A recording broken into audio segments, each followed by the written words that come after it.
We then start to see more character development from Diana, Drew, Kane, and Monet, all doing their own things and doing what was best for themselves. The secret was of course revealed by Diana, which definitely shook up the whole family. But now we're gonna see if Monet has what it takes to outsmart Dante Spears, and by the promo images, it seems like Drew and maybe Lorenzo will be involved as well. But by the end of episode 10, we should expect some death that us as the audience will feel, and some character returns and them setting up key storylines for season 3, which I think will be this. So I'm gonna run through all the new images as we run through this video, but let's have a look at the synopsis for Love and War, and it reads, Tariq refuses to give up on his loved ones, while he must help Monet to save her own family. Monet, finally seeing the whole board, must move quickly to protect her family from Mecca. So that's the synopsis. So let's have a look at Tariq first, because he will never stop fighting for his family, and what's left of it is Yazoo's adopted, Grandma is still in rehab, and Tasha in WITSEC. And if we're being honest, it is all because of Tariq. But ever since episode 1, he's been after this phone call with Tasha, and they've definitely hinted at it a few times. And I do think once Tariq's trial finishes, which I hope it does in episode 10, I think we're gonna hear that conversation between Tariq and Tasha. And if we do, I really do wonder what Tasha will say to Tariq, because I'm sure she's heard everything on the news about Tariq being arrested, about the double homicide. She's probably so worried about what happened to Yaz, because she doesn't know anything, so it's gonna be an interesting conversation if we do hear it. But with Yaz, I do think Tariq knows that she's better off left with this family, who's away from the game, away from the streets, and her being somewhere else where Tariq's enemies can't get to know about, because Yaz was Tariq's biggest weakness this season, which Monet did try and exploit.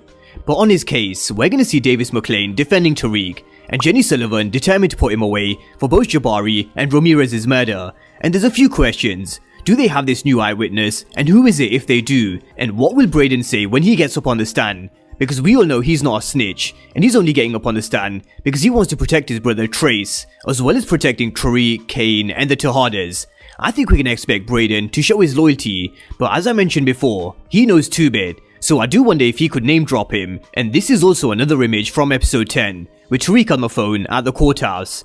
But what gave Tariq the advantage in this case was Rashad Tate's help, after he gave him the photo from Brayden's father's album. And he really does look smug in this image, because he's probably got Rick Sweeney's seat, and we're yet to see the fallout from the picture, and whether it does have any impact on the Westerns. And will they now give us a storyline where Rashad Tate either goes off into his own spin-off influence, or will he stick around on Power Book 2 Ghost? So I do think this question is going to be answered in episode 10. But sticking with Tariq, what about his relationship with Effie?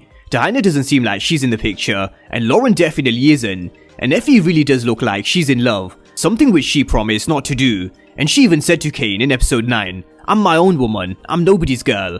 But the way she dealt with Lauren and her admitting to Tariq is too late. She's already attached, and just look at Effie's facial reactions when Tariq talks about Lauren. You can tell this is someone who really likes Tariq. But let's move on and look at some of the new photos for episode 10. And let's start with this. Why is Kevin Whitman looking into the known associates of the Serbian network? Because this is the first time we've seen or heard anything of the Serbs since Power. Has he found some sort of connection and link? And is this why Blanca Rodriguez could be joining the task force as a regular for season 3? Because of her experience and her unfinished business. Because she is someone who's very much Cooper Saxe-like, bending the rules to get justice, because she is very determined. But the Serbs are from Chicago, so I do wonder if this is a bigger story which ties into Chicago with a potential crossover in mind with Power Book 4 Force. So it is definitely something I think they could be setting up for season 3. But let's move on and talk about probably one of the biggest storylines of the season, and that's the Tejada split, the secrets and lies, and how everybody seems like they're going to be involved in taking Mecca down. And what is important is this bag. That Mecca's stuff inside, it's got all the passports, his snitch papers, money, and probably a lot more. And it actually makes sense as to why he killed the chef, because he was probably pissed at the fact that he went into his room to look for his piece. So maybe Mecca thought that the chef could have at some point seen the papers, so he had to kill him, as well as keeping Kane manipulated. So that's just another observation and a perspective to the chef kill. But this bag, it seems like it's found its way to Drew. And maybe this is why Lorenzo was telling Drew in the trailer, are you ready to do this? With Drew saying he's down, because maybe Lorenzo is in on the plan as well.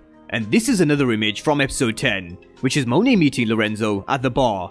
And this is the first time they're seeing each other since the secret was revealed about Monet's relationship with Dante and Zeke being their son. Now of course, Lorenzo was far from happy, and rightfully so. But what he doesn't know that his connect Mecca is Dante Spears. and I'm sure at some point in episode 10, it has to be revealed in a conversation between Monet and Lorenzo, because we also see Monet being back at home for the first time. So are all the Tejadas in on the plan to take Mecha down? So with that being said, Drew's got Mecha's bag, but he also seems like he's meeting Ev. And is this the moment where either Drew does what he needs to do in killing Ev, or will he get caught in a crossfire? Because Courtney Kemp has teased a few deaths to come in episode 10, and Ev is definitely high up on the list for me, and also because Lorenzo knows he needs to be deaded for Drew to really concentrate on the game and the family business. It's the only thing which is connecting him to this fantasy life, because notice how Ev told him he doesn't draw anymore in episode 9. So this is the final piece to Drew turning into a cold-blooded savage, which brings me onto this image and teaser, and many of us were wondering if this was Trace or Brayden, and a spoiler alert is now in session, because the identity of this person was revealed in the UK-based trailer for episode 10. So if you don't want to know who this is, now's your chance to turn off this video. So with that being said, let's get into it. So in typical Power fashion, it's none of them, and they showed this was Carlito, who we saw in episode 6. This was Kino's right-hand man, and it seems like they're going to start off working together. But Carlito and Drew, they're going to end up beefing, which ends with Drew pointing a gun in his direction, only for Kane to step in and stop him, and you can see Mecha's bag in the background. So was Carlito trying to steal Mecha's bag and double cross Drew and Kane? Let's wait and see, but he is definitely going to feel Drew and Kane. But with all of the Tejadas, Tariq, and possibly even Lorenzo coming together to bring Mecha down, will Monet succeed with a plan? Because it definitely won't be easy. It's going to be very difficult to bring someone like Mecha down, because he's someone who grew up in the military. He was also sent to Georgia, where he trained soldiers himself. He probably knows all about the art of deception and betrayal and loyalty, hence why we went through the theme in one of my videos this week. So will Mecha see Monet and the Tejadas coming, and how does he plan to counter if he does, and will he survive? Because the synopsis tells us that Monet will need Tariq to protect her family, and she's going to try and save her family from Mecha. So will Mecha have his own plan up his sleeve, and will he actually survive and go back on the run, or be killed? It probably is what Kane and Tariq are talking about in this scene. So that brings me on to death predictions, and we've already gone through Ev and Mecha, but who else isn't safe is Zeke and Trace Weston. Those are the other two characters that I really don't have a good feeling for, but Courtney Kemp said we are really gonna feel this death, and I don't think we'd care if either are killed, but whoever dies, Zeke, Mecha, Trace, or whoever else, I think the manner in which whoever is killed could be the reason why we really feel this death. So I do think it's going to be a tragic death with whoever it is, and one which will definitely be heartbreaking. So drop your death predictions down below, and drop your predictions down below on who you think will be returning.